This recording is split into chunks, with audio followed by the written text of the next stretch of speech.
안녕하세요. 맥키네 지혜투자 클럽입니다. 셀트리온이 오전장에 한 4% 정도 지금 하락하고 있는데요. 자, 이유는 무엇일까요? 장중 투자 전략까지 한번 살펴보도록 하겠습니다. 자, 이제 기사 이제 나왔던 거 좀 살펴보면 최근에 이제 한 2주 상간에 셀트리온과 셀트리온 헬스케어의 어떤 기관들 비율가 이제 목표 주가도 올라가고 수급도 이제 개선되는 흐름들이 계속 나오고 있죠. 그래서 그 관련된 기사들은 계속 나오고 있습니다. 한 2주 정도. 오늘도 아침에 이 부분들이 나왔죠. 자, 가장 좀 깐깐한 것으로 유명한 이제 신한의 이동건 이제 연구원도 이 셀트리온과 셀트리온 헬스케어의 어떤 목표 주가를 강력하게 좀 올린 편이죠. 그래서 선순환 랠리라고 하는 건 쉽게 말해서 이 셀트리온이 이제 헬스케어 쪽으로 이제 물량을 넣어주면 헬스케어가 사실은 잘해야 셀트리온 그룹이 전체적으로 정말 진성적으로 잘하느냐 못하느냐 볼 수 있는데요. 셀트리온 헬스케어의 지금 12개월 포워드 EPS가 지금 상향이 되고 있죠. 그래서 항상 이제 헬스케어 같은 경우는 재고가 어떻게 되느냐, 재고가 이제 주느냐, 적정하게 팔리고 있느냐, 지금 어떤 재고의 이제 중요한 부분이 이제 램시마 SC 관련되는 부분인데, 이게 이제 작년 4분기 이후부터 올해 상반기에 이제 유럽 시장에서 괜찮아지면서 내년도 말까지 계속 이제 고성장을 지금 하고 있는 것으로 지금 예상을 하고 있거든요. 그러다 보니까 이제 EPS 상황이 나오고, 그러면 이제 셀트리온 헬스케어 주가들이 기관들이 뭐 9만원, 10만원, 11만원 정도까지 올려놨죠. 한때 이제 5월달에 한 5만원대 이제 초중반까지 갔다가 보면 거의 저점 대비해가지고는 많이 올라온 편입니다. 근데 이제 사상 최고가 대비해서는 아직 많이 빠져 있는 상태입니다만 저점에서는 올라와 있고, 그러다 보니까 이제 셀트리온 헬스케어가 좋아지니까 셀트리온 헬스케어 항쪽으로 이제 들어가는 공급 물량이 셀트리온 좋아하니까 셀트리온 주가가 올라가게 되는 가장 이상적인 이제 선순환 흐름이 합병 전에 이제 일단은 양사가 이제 같이 흐름이 있는 거죠. 자, 2분기 셀트리온 헬스케어가 연결 기준으로 한 5,190억 정도 나왔죠. 이 분기 기준으로 가장 좀 크게 나왔습니다. 역대급으로 좀 나왔고, OP 마진 같은 경우에도 이제 영업이익 같은 경우가 전년 동기 대해서 한 2.7% 줄었습니다만 컨센서스 대비해서는 좀 좋았단 말이죠. 그래서 자, 이런 부분들에 대해서 이게 단발성이 아니라 작년 2분기에는 이제 레키로나가 이제 들어갔던 부분인데 이게 빠지면서도 좋았고, 단발성이 아니라 3분기, 4분기, 내년 상반기까지 이어진다. 3분기는 작년 3분기 원체 안 좋았기 때문에요. 기저효과로 3분기에 당연히 좋아지고, 지금 2분기 실적에서 이제 좋았던 부분들이 이 바이오시밀러의 유럽이나 미국 시장에서의 어떤 견조한 흐름도 계속되고 있고, 특히나 램시마 IB 제형 같은 경우에는 북미에서 지금 점유율이 계속 올라가고 있습니다.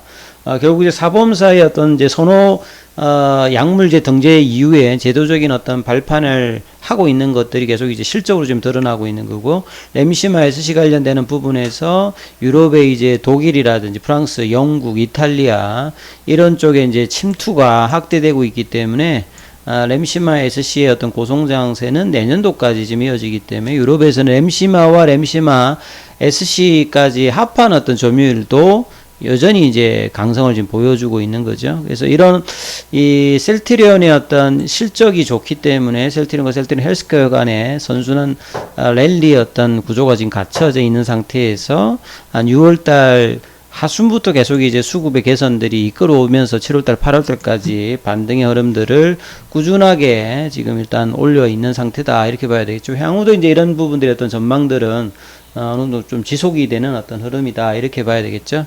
그리고 이제 상반기 관련해서 이제 제약바이오에서 R&D의 어떤 투자 규모 항상 이제 셀트리온 1등을 했습니다. 이번에도 이제 셀트리온이 가장 이제 뭐 바이오 기업 쪽에서는 가장 크게 이제 투자를 했죠. 보통 이제 매출액 대비해서 R&D 매출 비중이 11.5%, 과거에 이제 우리 국내 같으면 2000년 초반만 하더라도 R&D 비중이 거의 없었습니다. 뭐 제네릭 위주로 가다 보니까 신약 개발을 해야 이 R&D 파이프라인이 올라가는 건데요. 그래서 국내 같은 경우는 대표적으로 좀 제약사 쪽에서 많이 하는 거는 그동안 뭐 한미약품이 많이 하고, 최근에 이제 대용제약도 좀 이제 확대를 많이 하고 있는 뿐이죠. 그래서 이런 부분을 가장 좀 선도했던 게 셀트리온입니다. 셀트리온. 이제 다국적 제약사들 같은 경우에는 보통 이제 매출액 대비해서 10%, 20% 이런 부분들에 대한 공격적인 R&D 어떤 투자를 계속 하거든요. 그래서 셀트리온은 이런 부분들이 이제 어느 정도 이제 정차가 된 지가 좀 오래돼 있습니다. 근데 이제 작년도 대비해서는 상반기가 연구개발비가 조금 좀 줄었어요. R&D 매출 비중이 전체적으로 보게 되면 작년도에 한 22.73이었는데 올해는 15.5 정도로 전체 이제 R&D 투자 비중도 작년도에 비해서는 좀 줄긴 줄었습니다만 여전히 규모로는 이제 크죠. 그래서 상반기 제약바이오사 통틀어 연구개발을 가장 많이 이제 기록한 것은 셀트리온입니다. 1783억 정도를 넣었고 전체 20개사 대비해서는 13% 정도 차지하는 어떤 부분이죠. 그래서 2030년도, 2025년도까지 이제 매년 한 개 이상의 어떤 이제 허가를 득하기 위해서 이 바이오 시밀러 관련되는 파이프라인 내 R&D를 계속 높여 나가고 있죠. 그러다 보니까 이 스텔레라 관련되는 부분에 CTP43과 아일리아 관련되는 부분에 CTP42, 졸려 관련되는 CTP39와 프롤리아 관련되는 CTP41, 악템나 관련되는 CTP47 관련된 이 5개 부분들이 하니까 계속 이제 임상이라든지 연구개발 비용이 나가겠죠. 이런 부분들이 이제 향후에는 또 이제 매출론으로 이제 가담하게 되는 겁니다. 그래서 후속 바이오 시밀러 관련된 파이프라인의 어떤 개발과 지속적인 신규 성장 동력 발굴로 꾸준한 성장을 이끌어 나가겠다. 이런 어떤 장기 성장 동력은 여전히 이제 강력한 부분들이 셀트리온이다. 그래서 2025년 뭐 길게 보면 2030년도까지 이제 글로벌 탑 10에 지금 들겠다고 헬스케어도 최근에 밝혔고 셀트리온도 거기에 준하는 어떤 결과들을 내기 위해서 이 조만간 3, 4병을 통해서 이런 부분을 좀 더 이제 구체화하면서 이제 발표를 하지 않을까 이런 생각이 들어요. 그래서 이 부분들의 어떤 기대감들이 언제 또 이제 9월달 이후 추석 이후에는 이제 이런 어떤 소식들이 시장에 좀 전해질 가능성이 높다. 이런 말씀을 드립니다. 그리고 이제 아침에 나왔던 기사를 보면 이제 이 셀트리온 제약의 이제 고덱스 관련되는 부분 이 부분들이 이제 심평원에서 16일 마감된 22년도 약제급여 적정성 재평가 2신청에 지금 대부분이 이제 이 4개의 성분 모두에서 지금 접수가 되었어요. 그러니까 뭐 제약사들이나 바이오 이 관련되는 어떤 부분에서 이게 뭐 그냥 그렇구나라고 받아들이는 게 아니라 지금 대부분 이 신청을 했습니다. 그래서 셀트리온 제약 관련되는 이제 고덱스가 여기죠. 아데닌 외에 6개 성분 복합제 간질환 용제인데요. 그래서 이제 이 부분들의 이 신청이 이제 들어갔다. 그래서 아데닌산 연산 외에 6개 성분 복합제인데요. 그래서 셀트리온의 고덱스가 2017년도에 대형제약에 이제 우루사를 제끼고 여기 1등하면서 보통 국내에서는 제약사가 이제 연 매출이 한 100억 정도가 넘는 어떤 품목이 나오면 블록버스터라고 합니다. 글로벌하게는 이제 뭐 한 1조 넘어가야 블록버스터인데 이제 국내에서는 한 100억 정도만 넘어가도 블록버스터인데 고덱스는 블록버스터죠. 그리고 셀트리온 제약의 어떤 매출 규모에서 10% 중반 정도를 차지하고 있기 때문에 자 적정성 평가가 나온 후에 바로 이제 입장문도 내었고 이 신청에 예고가 나왔는데 이 과정들이 조금 이제 주가에도 좀 영향이 좀 줄 수 있는 부분이다. 뭐 이렇게 볼 수 있는 것 같아요.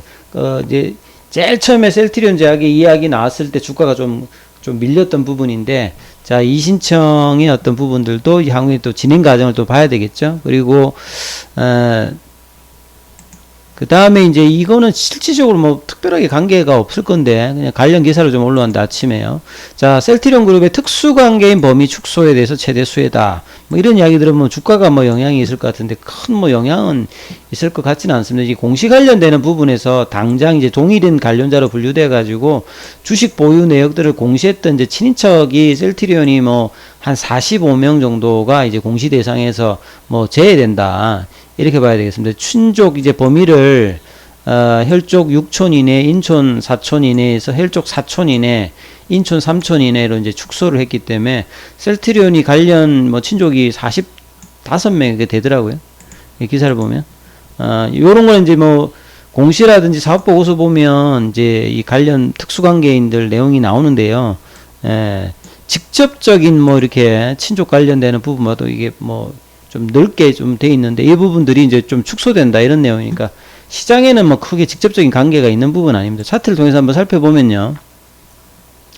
지금 셀트리온이 이제 그래서 이제 오늘 차트상으로는 사실 제가 그런 이야기를 드렸죠. 뭔가 지금 이제 한 5조종을 보냈기 때문에 양봉이 나올 수 있어야 되는데 오히려 음봉이 나왔습니다. 그래서 가장 뭐 큰 이슈로 될 만한 어떤 이제 기사거리는 없는데 뭐 이런 부분에서 이제 단기에는 기사가 없으면 이제 수급이겠죠. 그래서 수급을 딱 한번 살펴보면 그동안에 계속 견조한 어떤 수급을 보였는데 오늘 같은 경우는 지금 장중에 프로그램 매도가 지금 나오고 있죠. 외국계도 지금 매도세가 나오면서 이런 어떤 수급의 지금 부분으로 장중에 이제 20만 2천원까지 밀렸습니다. 20만 2천원까지 밀리고 아침에 음봉이 한번 딱 이제 분봉으로 나오고 난 다음에 거래량이 오전 이제 한 10시 전까지 나오고 난 다음에 그 뒤에는 이제 줄여서 계속 이제 밑단에 있어서 20만 2천원 정도죠.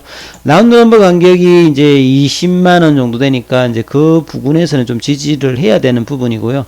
좀 아쉽게 사실 이제 8월 달에 거의 1년 6개월 만에 지금 파라볼릭자의 어떤 추세 전환이 나타났는데 그게 이어져야 되는데 좀 나름 거래량도 나오면서 지금 좀 원봉이 좀 맞았거든요. 그래서 단기 추세를 나타내고 있는 파라볼릭자 단기 일봉 이제 파라볼릭자는 좀 바뀌었어요. 이 음봉이 딱 나오면서 좀 바뀌었고 그래서 ADX 지표 자체도 지금 조금 이제 내려가는 흐름들이 지금 보이죠. 그리고 공매도 관련되는 부분들은 크게 이렇게 많이 뭐 이렇게 뭐 이전같이 올라가진 않았습니다만 좀 어제는 좀 올라왔고 외국인 보유 수량은 계속 이제 있는 상태인데요. 오후에 이제 종가로 이제 어떻게 또 이제 집계가 되는지 체크해 봐야 겠습니다만 오전장에 조금 이제 빠지는 부분들은 수급의 영향이다 이렇게 봐야 되겠죠. 그래서 뭔가 변곡점에 있는 어떤 부분에서 오히려 이제 밴드 태깅이 좀 나와야 되는 자리에서 음봉이 나왔기 때문에 좀 아쉬운데요. 이제 빠르게 이제 음봉의 시가 라인이죠. 21만원대 빨리 이제 회복을 또 어떻게 해주느냐 이 부분도 이제 단기 이제 5장이고 이제 밑꼬리가 어느 정도 좀 나와서 다시 21만원대로 가는 어떤 흐름들로 이제 금요일을 좀 맞아야 되겠죠. 그래서 5장에는 최대한 좀 이제 밑꼬리가 나올 수 있는 흐름들을 체크하시면서 흐름들 좀 체크해 보시라 이렇게 말씀드리겠습니다. 여기까지 하겠습니다.